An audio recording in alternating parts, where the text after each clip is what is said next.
Yo, what the Doesn't make sense. This artist. We're at 3 right now. That's amazing. The volume's like barely up, and it's minus 6.8 integrated. Reset it. When people ask you what the coolest thing you saw at AES is, what are you gonna tell them? This fucking knob plugin. If you don't have it, you're not, like, you won't compete. Ladies and gentlemen, the knob. Pretty fucking much, dude. The footage you just saw was what CG2 originally was, and it was famously known in the circles of the people who had it as the knob. And it was just this simple white little GUI like this.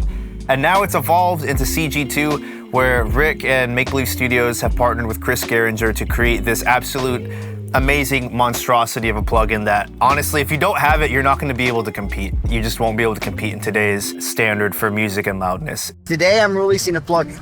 It's $dollars. I suggest that you buy it because tomorrow I do not feel like you'll be able to compete without it. At which point it will be $dollars. So have a great day. So from talking to Rick, the knob is still in CG2. It's just the loudness knob. And then they added the density knob and, you know, all the other quality of life stuff to it when they partnered with Chris. And the loudness knob is it does what you think it would do. It makes things really loud, and it's insane. The loudness war is over. Yeah. Do you know why? Because everyone's f***ing deaf. No, it's my knob, dude. Enough about your knob. You want to see a picture of his knob? His knob is massive. Bigger than the sempiternal snare? Nothing's bigger than that. The density knob is a really interesting thing, and it's kind of like the flavor, I think, of CG2. Yeah, you can make things really loud. You can get things to -4 LUFS, and I'm gonna show you that you can do that. It's kind of nuts. And the distortion that this thing brings when you use the loudness and the density knob in tandem is actually a nice and pleasing distortion, to where when you are pushing it into those higher LUF ranges, especially on something like heavy music where it's already distorted anyway, it fits the vibe. Heck, people are distorting heavy mixes already. Lance Prince, I'm looking at you. I love it though. I do love it, and I do it in my own stuff already just by the nature of it, because it's like, hey, can I get away with the distortion and make it loud at the same time? I don't really have a problem with it.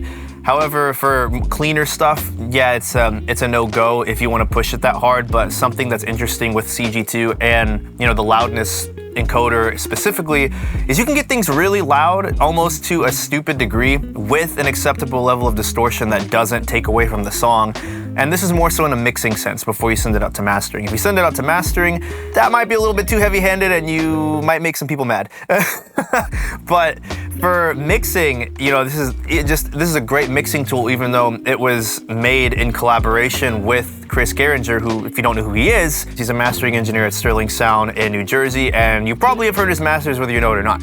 However, that's what this plugin does, is two things. You have a mix that is maybe like in the -10 LUFS range or something, and you need to get it louder, but without changing the characteristics and the dynamics of the mix. Like, let's say you have snare peaks hitting at 0 already or something on that -10 LUFS mix, and it's just not loud enough to be competitive. The loudness knob on CG2, it's really amazing what it does for something like that. All of a sudden you can park your mix into the -6 LUF range without hijacking, you know, the sonic integrity of the mix that you had. It's just the mix you had and louder. It's, as Rick says, the closest thing he's came to magic. Rick from Make Believe Studios, the one who worked with BJ at Metalcore to create this thing. And the other aspect of this plugin is you have a loud master and you want to juice just a little bit more out of it. How do you get more out of it? Well, you want to add some more dynamics a lot of the time on a crushed master, since the density knob, being this logarithmic kind of hybrid expander kind of thing, it does that. And it does that to the low-level information. So it makes the microdynamics feel a lot more alive and makes the track pop. Whereas, you know, just giving even a touch with the loudness to the point right before it's too much on a track that's already too much and dense might just be enough to push it just that little extra bit more that you're looking for in mastering without, again, hijacking the song. So I'm going to show you what that sounds like on two different mixes. One is going to be one that I had already mastered and it's done, and how I'm basically using it here to showcase just a quick way of how I could take something that's already done and finalized and just juice a tiny bit more out of it. Now, this other track I'm going to show you is actually a live multi-track session that I did from the church that I mixed sound at on Sunday, and I did a studio mix here with everything. And it was a really dynamic mix at first. Part of what I did is I just cranked CG2, cranked the loudness, and got a bunch of volume out of this thing, because the mix was already feeling good. I was like, I just need to turn it up and make it louder. And that's what I did. You're gonna hear how it just maintains the natural characteristic of what I already had dialed on in the mix, and it just made it louder, which is what it really was supposed to do. So this first session is a multi-track session, which is done live. It's a CCM gospel track from Sunday. Live multi-tracks, the only thing that's edited is there's waves tune on the vocals and a couple of strip silence for the stage noise where it was applicable. I'm just gonna play this little section right here, and you're gonna be able to hear how it sounds.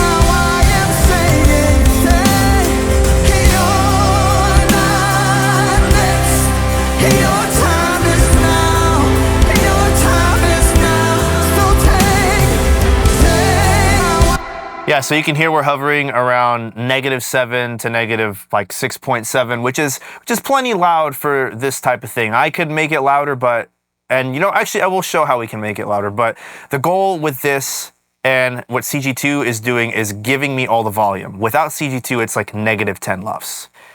Maybe even -11. So this was a case to where the mix was sounding good, it was feeling good, and where the peaks were hitting, you know, they were hitting just right. I liked the dynamics, and just cranking this loudness knob on CG2 really allowed me to keep the sonic integrity of this mix without hijacking it and, you know, shaping the envelope like crazy nonsense with limiting and a bunch of compression and other types of clippers. It maintains the actual sonic footprint that I had there. So I'm gonna go ahead and bypass just CG2. The only other loudness that's going on here is 3.5 dB of gain from Pro L2, but you're not even gonna hear what that sounds like without this, because I'm just gonna bypass CG2 and it's gonna be going into Pro L2 anyway. So here you go.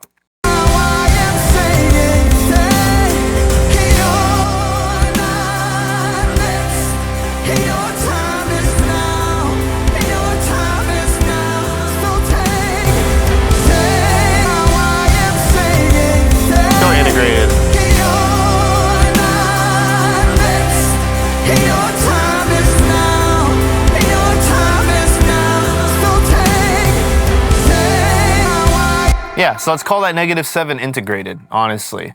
And before it, just as you saw, it was like -10, -11 LUFS. I turned it off, and the mix doesn't fall apart. Let's do it again. I'm just gonna turn it off.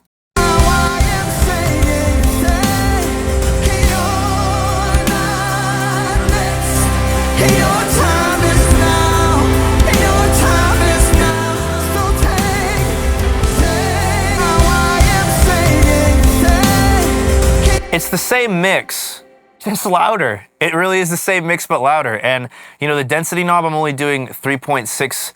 I don't know if that's dB or just whatever the value 3.6 is. That's what I'm doing here.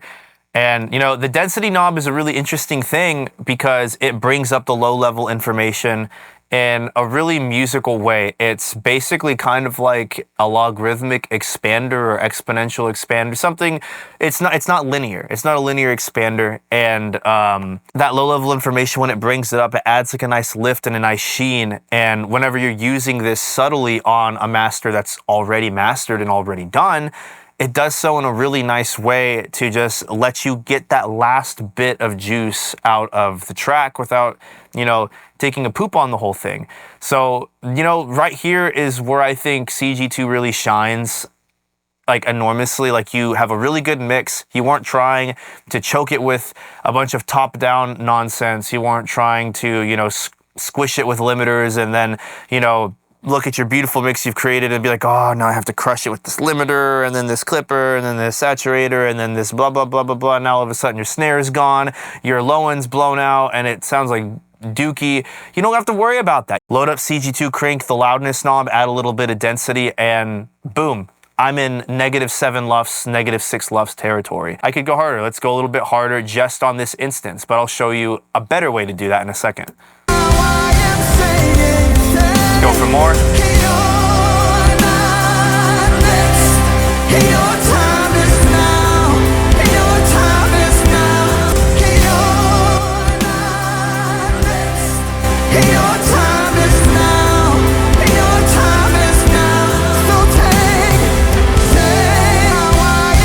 This is about as loud as I think you could get this song with this processor before it starts to sound, you know, a little ridiculous. We're at 5 LUFS now. We're at -5. And yeah, the low end changes a little bit. this is not something I would do on mastering, but if you're mixing and you crank this and you think it sounds cool, I think that sounds cool. I could have gone for louder and I would have been okay with that. I wouldn't have been mad with this. I would have made that change, and if I don't have mastering brain on and, you know, I'm mixing and I make this creative decision, I'm like, this sounds cool. I like this. My low end isn't getting blown out, but it is getting tighter. It's not as separated. It is getting a lot tighter. And the density knob, when I add that, it gives more perceived loudness than you would even, you know, expect because of that low level information that's getting brought up. All right, so let's take the density knob down to 0 and see what that sounds like.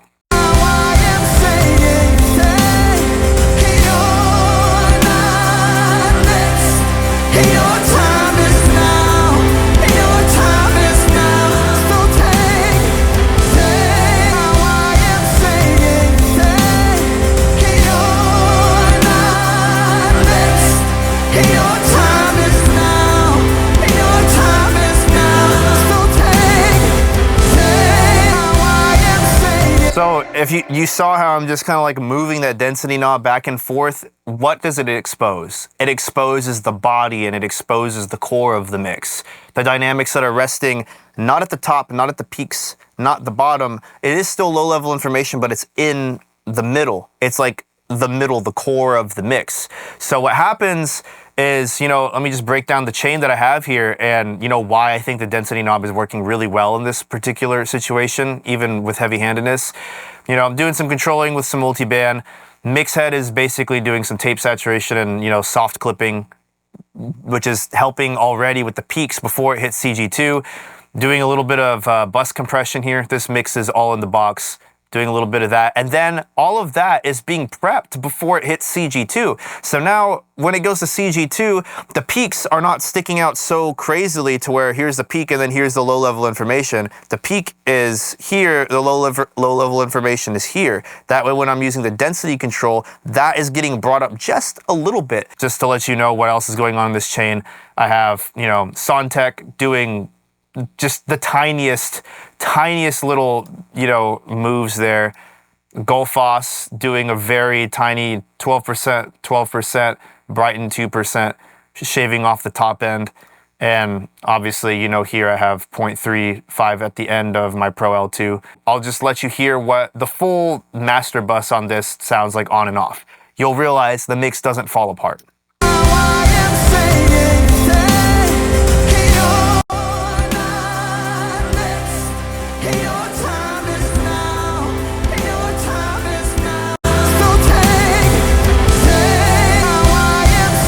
It's just louder and more exciting. This and the mix head and this are all acting kind of like what the limiter would be doing anyway before. So it's essentially you treat the source material before it hits CG2 to maximize what you can get out of it. And that's the best use case, I think, for this plugin. So now we have a really aggressive deathcore, metalcore, slammy, beatdowny, just breakdown gent thing. It's just heavy. And this is already a really loud track. It's super dense. And this is fully mastered and everything. So this is just gonna be like, we're throwing CG2 on this and seeing how much we can maximize out of it. And also how the distortion characteristic of CG2, when you push it beyond the means that you would normally think it should go, can actually sound pleasing on some source material, like this one. So let's go ahead and play this, see how loud it is right now.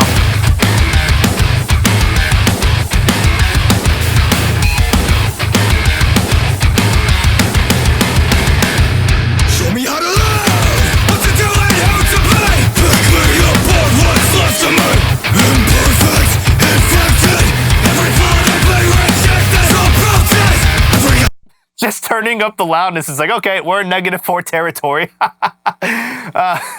And, you know, for this type of music, that's not bad. It's acceptable. Let's go to a part to where it has, like, the break and hear what an impact sounds like.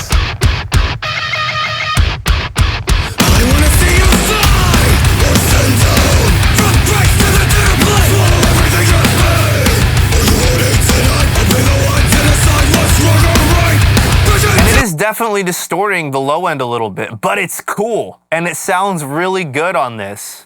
Like, I actually really like that a lot. It fits the genre, it fits the song. Let's go ahead and try the density. I want to try taking the loudness back and try the density, because this song in particular is a really unique song. It turns into reggae in the middle of the track. Check this out.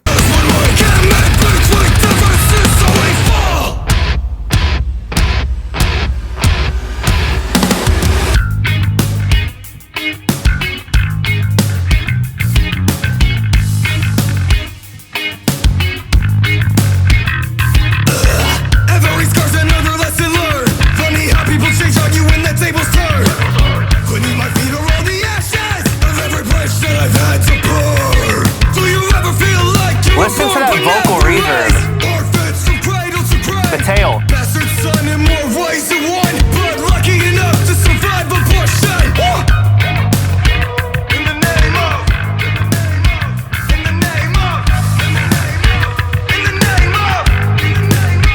This is really heavy-handed for mastering an already mastered track. This is stupid heavy-handed, but it illustrates how powerful this is. Like, that little soft section is negative 5.9 integrated.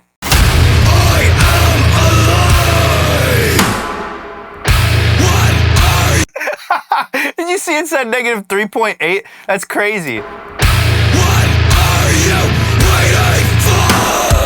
Let's go back to short term. Short term is gonna be fun.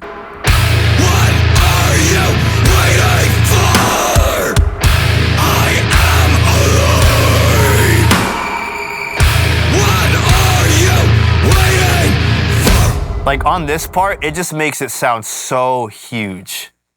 The distortion it adds is pleasing. Like, it sounds good. I like this distortion. Would I do that on a pop track and hit it that hard? No. No. Would I hit it this hard on the last track that I did? I mean, even though I did for demonstration, I wouldn't actually do that. But if it sounded like this and I left it on, I wouldn't even be mad at it. Too bad this is already uploaded to Spotify. Go peep the guy. His name is Kotonaru. I actually wrote, engineered, mixed, produced, mastered the whole thing with the guy. Yeah, he actually just dropped this recently, so go check it out. It's a really good EP. I wanna hear you say, get off your knees, I wanna hear you say, get off your knees, I wanna hear you say, break me down, I am alive. That's disgusting. That's the song's disgusting, and how loud I can get this is disgusting. With it like, that sounds good. Down. I am alive. What are you waiting for? I am alive. What are you waiting for? Like, if I were mastering this with CG2, this would be me at the peak of what I think would be acceptable to return back. And I would return it back and be like, I thought that sounded cool. I hope they think it sounds cool too. But if I want to be conservative, this is probably what I would do. Let's go like here. I am alive. What are you waiting for? I am alive. What are you waiting for? I'm cool with that. People want stuff loud. They want things loud. And whether you have a good mix already that you don't want to compromise the sonic integrity of, but you want it to be at the commercial level of loudness without sacrificing it, this will get you there. Unlike any tool I've ever seen or used, that I don't really think it comes close. And on the other flip side is, you just want to juice it a little bit more. Maybe you're referencing something, or maybe it's kind of loud, and then, you know, I've done it before. Like, I'll go and I'll listen to other metal tracks in the genre, be like, for instance, like Lance Prince, who has some of the loudest mixes in the game. That being said, in music like this, to where distortion and the grit is welcomed, that little tiny bit of, you know, pleasing, it sounds analog. It really does sound like analog distortion and harmonic saturation to me is really pleasing. The way that it breaks up is really musical, and, you know, my hits and my impacts, which are many in this part, they don't get overwhelmed. This portion of the song that I just played is dense. It's so dense. especially in low-end material. This is down-tuned guitars, and there's four guitar tracks on this part. And then there's like my quad track bass thing that is on this, and then obviously a super subby kick, and then huge impacts and whatever. And CG2 is just taking it like a champ. It's not making it distort in a way that's unlistenable. In fact, the distortion is minimal, and you might not even know that CG2 is creating the distortion. It kind of just blends in. I think it sounds pleasing, and it will allow you to be competitive wherever you just need that extra bit of edge to push something that's already loud, sounding really good, just a tiny bit more. You can juice it just a little bit more. Who is this not for? This is not for somebody who doesn't know how to mix and does not know how to get loudness already. You will just turn the loudness knob up and it's going to blow up a city somewhere. I think the tagline for this plugin is something like, with great power comes great responsibility, or something like that. And I think that's really true because of the fact that you can get this to -3 LUFS if you want. Heck, we'll go ahead and get this as loud as it can be, and it's probably not going to sound horrible. But just because it doesn't sound horrible doesn't mean it's right. Face! I wanna see you fly or send down from grace. As distorted and not good as that sounds better than any other processor I've ever heard get into the -2 LUFS range. Like for a sludge band or something, that's almost like arguably acceptable, which is kind of dumb. I would never do that. Please don't think I would ever do that. With great power comes great responsibility. You can do that if you want to. Should you do that? No. No. Blood is not on my hands if you decide to do that. I really think that anybody who's a serious mix engineer, mastering engineer, needs to get this plugin. Like, this is, there isn't anything on the market that's like this. I haven't used every plugin in the game. I don't know every single plugin that's out there, but I'd be willing to bet that there isn't something out there that does what this does. No, it is not Oxford Inflator. No, it's not a wave shaper. Someone already went into Plugin Doctor and dissected what this is doing and has done some comparisons. So I'm never going to be that channel. You're never going to see me pull out Plugin Doctor on this channel. I'm just going to show you how I would use something, and you're going to hear the real tangible A/B results of what it sounds like. That's all that really matters at the end of the day. And I think that this plugin is valuable for a lot of reasons. It's just in addition to, you know, whatever, how good it's going to make your stuff sound and how loud you're going to be able to get it without having to worry about actually meeting a target through destroying your mix through limiting and clipping. This is going to help you win over clients. This is going to help you win on mix-offs and test masters or test mixes or whatever it is that you're submitting, because you're going to be able to get cleaner loudness than somebody who doesn't have this. And that's a fact. If you don't have this and somebody else does, and you're going head to head with them and you're trying to win a mix, the one that's going to be louder and sound cleaner is going to be the one with CG2, considering that both people have the same level of skill and know how to already achieve loudness on their own. The person who has CG2 is going to have the advantage. That's just the facts. This thing is an advantage. I'm not getting paid to say any of this stuff. This isn't sponsored. I don't have an affiliate link or anything. Yeah, as everybody knows, you know, Make Believe Studios and Metro Halo, they're my friends. I have plenty of videos of their stuff on this channel, but that's because they make really dang good stuff. Yes, I'm a beta tester. Yes, I didn't have to buy this, but even if this was priced at the price that Rick was thinking about pricing it, I'm not even going to tell you what he was thinking about pricing it. Let me tell you, it's what is priced now is way cheaper than he was thinking about. This thing is so game-changing, I would have bought it at that price if I had to. Again, I'm not getting paid for this. If you want to call me a shill or whatever, I don't care. I'm trying to help you out and show you and put you on some game to something that it really is game-changing. But if you like this video, then like the video, comment, and subscribe. I have a membership here on the channel to where you can see my live mixes, all the stuff to where I've done with past clients and stuff like real world scenario, the long form uncut stuff. There's a lot of really good material there. There's full breakdowns. It's only $9.99 a month. Check it out.